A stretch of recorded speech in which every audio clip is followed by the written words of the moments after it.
ನಮಸ್ಕಾರ ವೀಕ್ಷಕರೇ, ಸಪ್ತಶ್ವ ಚಾನಲ್ಗೆ ಸ್ವಾಗತ.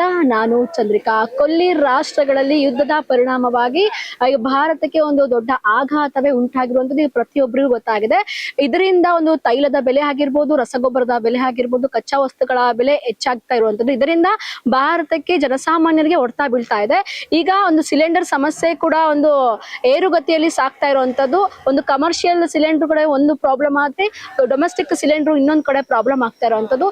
ಕಮರ್ಷಿಯಲ್ ಸಿಲಿಂಡರ್ ಫುಲ್ ಆಗಿ ಸ್ಟಾಪ್ ಆಗಿರುವಂತದ್ದು. ಎಷ್ಟೋ ಜನ ಈಗ ಹೋಟೆಲ್ ಮಾಲೀಕರು ಸಹ ಒಂದು ಸೌದೆ ಒಲೆನ ಉಪಯೋಗಿಸ್ಬಿಟ್ಟು ತಮ್ಮ ಒಂದು ಗ್ರಾಹಕರಿಗೆ ಆಹಾರವನ್ನ ಉಣಬಡಿಸ್ತಾ ಇದ್ದಾರೆ. ಮತ್ತೊಂದ್ ಕಡೆ ಡೊಮೆಸ್ಟಿಕ್ ಸಿಲಿಂಡರ್ ತುಂಬಾನೇ ಒಂದು ಪ್ರಾಬ್ಲಮ್ ಆಗ್ತಾ ಇರೋದ್ರಿಂದ ಸಾವಿರಾರು ಸಂಖ್ಯೆಯಲ್ಲಿ ಜನರು ಸಿಲಿಂಡರ್ಗೋಸ್ಕರ ಗ್ಯಾಸ್ ಏಜೆನ್ಸಿಗಳ ಮುಂದೆ ಕ್ಯೂ ನಿಲ್ಲುವಂತಹ ಪರಿಸ್ಥಿತಿಗೆ ಎದುರಾಗಿದೆ. ಹಾಗಾಗಿ ಈಗ ಹೊಸದಾಗಿ ಗ್ಯಾಸ್ ಏಜೆನ್ಸಿಯವರು ಗ್ರಾಹಕರಿಗೆ ಸುಲಭವಾಗಿ ಸಿಗ್ಲಿ ಅಂತ ಅಂದು ಹೊಸ ಒಂದು ಯೋಜನೆಯನ್ನ ಮಾಡಿರುವಂತದ್ದು.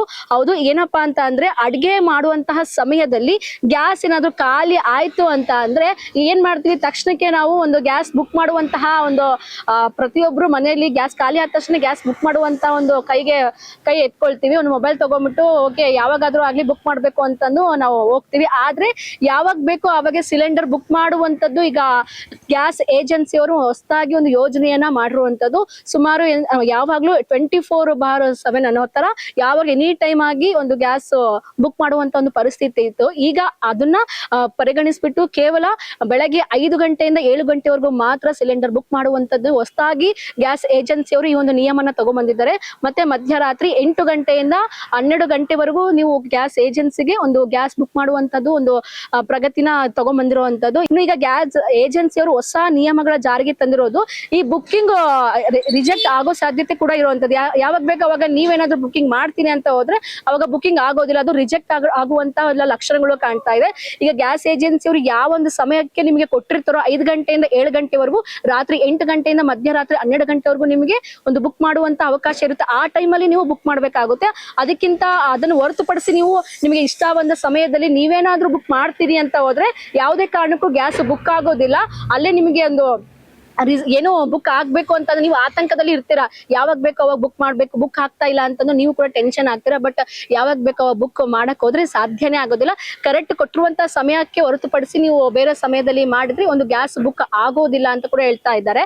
ಇನ್ನೊಂದೇನಪ್ಪಾ ಅಂತ ಅಂದ್ರೆ ಬೆಳಗ್ಗೆ ಸುಮಾರು 7 ರಿಂದ ರಾತ್ರಿ 8 ಗಂಟೆವರೆಗೂ ಮಾಡುವಂತದ್ದು. ಇದಕ್ಕಿಂತ ಮುಖ್ಯವಾಗಿರುವಂತ ವಿಚಾರ ಏನಪ್ಪಾ ಅಂತ ಅಂದ್ರೆ ಸಿಲಿಂಡರ್ ಡೆಲಿವರಿ ಯಾವಾಗ ಆಗುತ್ತೆ ಅಂದ್ರೆ ಸುಮಾರು ನೀವೇನು ಆಲ್ರೆಡಿ ಬುಕ್ ಮಾಡಿದ್ರಿ ಅನ್ಕೊಳ್ಳಿ, ಬುಕ್ ಮಾಡಿ 25 ದಿನ ಆದ್ಮೇಲೆ ನೀವು ಮತ್ತೆ ನೀವು ಬುಕ್ ಮಾಡ್ಬೇಕಾಗುತ್ತೆ. ಇನ್ನು ಅದಕ್ಕೆ ಹೊರತುಪಡಿಸಿ ನೀವೇನಾದ್ರು 25 ದಿನ ಒಳಗನೆ ಏನಾದ್ರು ಬುಕ್ ಮಾಡ್ಲಿಕ್ಕೆ ಅಂತ ಹೋದ್ರೆ ಅವಾಗ ಬುಕ್ ಆಗೋದಿಲ್ಲ. ಸುಮಾರು ಈಗ ನಗರ ಪ್ರದೇಶದಲ್ಲಿ 25 ದಿನಗಳು ಮಾತ್ರ, ಗ್ರಾಮೀಣ ಪ್ರದೇಶದಲ್ಲಿ 45 ದಿನಗಳ ನಂತರದಲ್ಲಿ ನೀವು ಬುಕ್ ಮಾಡಿದಾಗ ಮಾತ್ರ ಬುಕ್ ಆಗುವಂತದ್ದು. ನಿಮ್ಗೆ ಇಷ್ಟ ಬಂದಾಗೆ ಬುಕ್ ಮಾಡಿದ್ರೆ ಅದು ಬುಕ್ ಮಾಡ್ಲಿಕ್ಕೆ ಸಾಧ್ಯ ಕೂಡ ಆಗ್ತಾ ಇಲ್ಲ. ಹೀಗಾಗಿ ಎಷ್ಟು ಜನರು ಕೂಡ ಆತಂಕವನ್ನು ವ್ಯಕ್ತಪಡಿಸ್ತಾ ಇದ್ರು, ನಾವು ಬುಕ್ ಮಾಡ್ತಾ ಇದೀವಿ, ಗ್ಯಾಸ್ ಕೂಡ ಬುಕ್ ಆಗ್ತಾ ಇಲ್ಲ ಅಂತಾನು ಕೂಡ ಹೇಳ್ತಾ ಇದ್ರೆ. ಆದ್ರೆ ಈಗ ಗ್ಯಾಸ್ ಏಜೆನ್ಸಿಯವರು ಈ ರೀತಿಯಾಗಿ ಮೇಲೆ ಕಾಲ್ಸ್ ಬರ್ತಿರೋದ್ರಿಂದ ಅದಕ್ಕೆ ಅದನ್ನ ಕಡೆಗಣಿಸ್ಬಿಟ್ಟು ಈಗ ಸರಿಯಾದ ಒಂದು ಸಮಯ ಕೊಟ್ಟಿರುವಂತದ್ದು ಬೆಳಗ್ಗೆ 5 ರಿಂದ 7 ಗಂಟೆ, ರಾತ್ರಿ 8 ರಿಂದ 12 ಗಂಟೆವರೆಗೆ ಈ ಸಮಯದಲ್ಲಿ ಮಾತ್ರ ಮಾಡ್ಬೇಕು ಅಂತ ಹೇಳ್ಬಿಟ್ಟು ಇನ್ನು ಬುಕ್ಕಿಂಗ್ ಮಾಡುವಾಗ ಅಂತ ಕೆಲವೊಂದು ನಿಯಮಗಳನ್ನು ನೀವು ಪಾಲಿಸಲೇಬೇಕಾಗುತ್ತೆ. ಯಾಕಪ್ಪ ಅಂತಂದ್ರೆ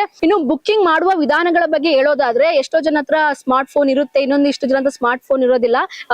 ನಾರ್ಮಲ್ ಆಗಿ ಕೀಪ್ಯಾಡ್ ಫೋನ್ ನ ಬಳಸ್ತಾ ಇರ್ತಾರೆ. ಆದ್ರೆ ಈಗ ಯಾರು ಬೇಕಾದ್ರೂ ಸಹ ಯಾವುದೇ ಒಂದು ಸ್ಮಾರ್ಟ್ ಫೋನ್ ಅಲ್ಲಿ ಆಗಿರ್ಬೋದು, ಕೀಪ್ಯಾಡ್ ಫೋನ್ ಅಲ್ಲಿ ಆದ್ರೂ ನೀವು ಬುಕ್ ಆರಾಮಾಗಿ ಮಾಡ್ಕೋಬಹುದು. ಒಂದು ಮೆಸೇಜ್ ಮಾಡುವುದರ ಮೂಲಕ ಆಗಿರ್ಬೋದು, ವಾಟ್ಸಪ್ ಸ್ಮಾರ್ಟ್ ಫೋನ್ ಇದ್ದವರು ವಾಟ್ಸಪ್ ಮುಖಾಂತರವಾಗಿ ಒಂದು ಸಂದೇಶನ ಕಳಿಸುವ ಮುಖಾಂತರ ಆಗಿರ್ಬೋದು, ಅಥವಾ ಸ್ಮಾರ್ಟ್ ಫೋನ್ ಇದ್ದ ನಾರ್ಮಲ್ ಕೀಪ್ಯಾಡ್ ಫೋನ್ ಇದ್ದಂತವ್ರು ಒಂದು ಮಿಸ್ ಕಾಲ್ ಕೊಟ್ರೆ ಸಾಕು. ಸೊ ಇದು ನಂತರದಲ್ಲಿ ಇನ್ನೇನಪ್ಪಾ ಅಂತ ಅಂದ್ರೆ ಇನ್ನು ಹೆಚ್ಚಿನಾದಂತ ಇನ್ಫಾರ್ಮೇಶನ್ ಇನ್ನು ಏನ್ ಕೊಡ್ಬೇಕಾಗುತ್ತೆ ಅಂತ ಅಂದ್ರೆ, ರಾತ್ರಿ ಪ್ರತಿಯೊಬ್ರು ಸಹ ಈಗ ಕೆಲ್ಸಕ್ಕೆ ಹೋಗಿರ್ತಾರೆ, ಕೆಲ್ಸನ ಬಂದ್ಮೇಲೆ 8 ಗಂಟೆ ಮೇಲೆ ಒಂದು ಈವ್ನಿಂಗ್ 8 ಗಂಟೆ ಮೇಲೆ ಮಾಡ್ತಾರೆ.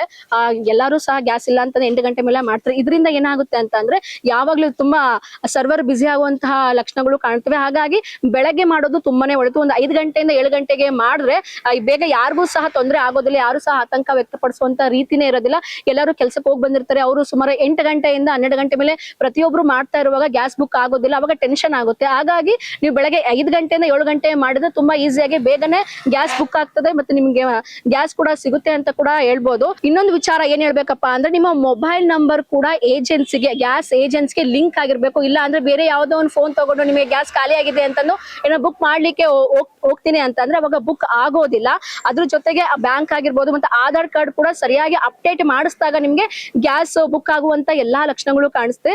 ಸೊ ಈಗ ಗ್ಯಾಸ್ ಏಜೆನ್ಸಿಯವರು ಹೊಸ ನಿಯಮ ಏನಪ್ಪಾ ಅಂತ ತಂದಿರೋದು ಇದೆ. ಬೆಳಗ್ಗೆ 5 ಗಂಟೆಯಿಂದ 7 ಗಂಟೆ, ರಾತ್ರಿ 8 ಗಂಟೆಯಿಂದ 12 ಗಂಟೆವರೆಗೂ ಮಾಡಿದಾಗ ನಿಮ್ಗೆ ಆ ಒಂದು ಈಗ ಬೆಳಗ್ಗೆ ಒಂದ್ 2 ತಾಸು, ನೈಟ್ ಒಂದು 3 ತಾಸು ಹೊರತುಪಡಿಸಿ ಯಾವ್ದು ಸಮಯದಲ್ಲಿ ನೀವೇನಾದ್ರೂ ಮಾಡಕ್ ಹೋದ್ರೆ ಈ ಒಂದು ಗ್ಯಾಸ್ ಬುಕ್ ಆಗುವಂತದ್ದು ಸಾಧ್ಯತೆ ಇಲ್ಲ. ಹಾಗಾಗಿ ಹೊಸ ನಿಯಮನ ಪ್ರತಿಯೊಬ್ಬರಿಗ ಮಧ್ಯಪ್ರಾಂತ್ಯದಲ್ಲಿ ಒಂದು ಯುದ್ಧಗಳ ಜಾಸ್ತಿ ಆಗ್ತಾ ಇರೋದು, 23 ದಿನಗಳಾಗಿದೆ, ಇನ್ನೂ ಸಹ ಯುದ್ಧಗಳು ನಡೀತಾ ಇರೋದ್ರಿಂದ ಸಿಲಿಂಡರ್ ಸಮಸ್ಯೆಗಳು ದಿನದಿಂದ ದಿನಕ್ಕೆ ಹೆಚ್ಚಾಗ್ತಾ ಇದೆ. ಹಾಗಾಗಿ ಈಗ ಗ್ಯಾಸ್ ಏಜೆನ್ಸಿಯವರು ಈ ಒಂದು ಹೊಸ ನಿಯಮವನ್ನ ಜಾರಿಗೆ ತಗೊಂಡು ಬಂದಿರುವಂತದ್ದು. ಈ ಪ್ರತಿಯೊಬ್ರು ಸಹ ಈ ಒಂದು ಹೊಸದಾಗಿ ನಿಯಮನ ಜಾರಿಗೆ ತಂದಿರೋದ್ರಿಂದ ಅದನ್ನ ಸರಿಯಾಗಿ ಬಳಸ್ಕೊಂಡು ಬೆಳಗ್ಗೆ ಮತ್ತು ಸಂಜೆನ ಸರಿಯಾಗಿ ಒಂದು ಗ್ಯಾಸ್ ಸಿಲಿಂಡರ್ ಖಾಲಿ ಆದ್ಮೇಲೆ ಒಂದು ಬುಕ್ ಮಾಡಿದ್ರೆ ತುಂಬಾನೇ ಒಳ್ಳೇದು. ಇದರಿಂದ ಯಾರಿಗೂ ಸಹ ತೊಂದರೆ ಆಗದೆ ಜನಸಾಮಾನ್ಯರು ಸಹ ಆರಾಮವಾಗಿ ಸಿಲಿಂಡರ್ ನ ಬುಕ್ ಮಾಡಬಹುದು ಅಂತ ಹೇಳ್ತೀನಿ. ನೋಡಿದ್ರಲ್ಲ, ಇದಾಗಿತ್ತು ಒಂದು ಗ್ಯಾಸ್ ಏಜೆನ್ಸಿ ಅವರು ತಂದಂತ ಹೊಸ ನಿಯಮದ ಅಪ್ಡೇಟ್. ಇನ್ನು ಮುಂದಿನ ಸಂಚಿಕೆಯಲ್ಲಿ ಮತ್ತೊಂದು ವಿಡಿಯೋ ಜೊತೆ ಮತ್ತೆ ಸಿಗ್ತೀನಿ ಅಂತ ಹೇಳ್ತಾ ಅಲ್ಲಿವರೆಗೂ ನೋಡ್ತಾ ಇರಿ ಸಪ್ತಶ್ವ ಟಿವಿ ಕನ್ನಡ. ಇನ್ನಷ್ಟು ಹೆಚ್ಚಿನ ಮಾಹಿತಿಗಾಗಿ Saptashwa TV Kannada YouTube channel ಅನ್ನು ಸಬ್ಸ್ಕ್ರೈಬ್ ಮಾಡಿಕೊಳ್ಳಿ.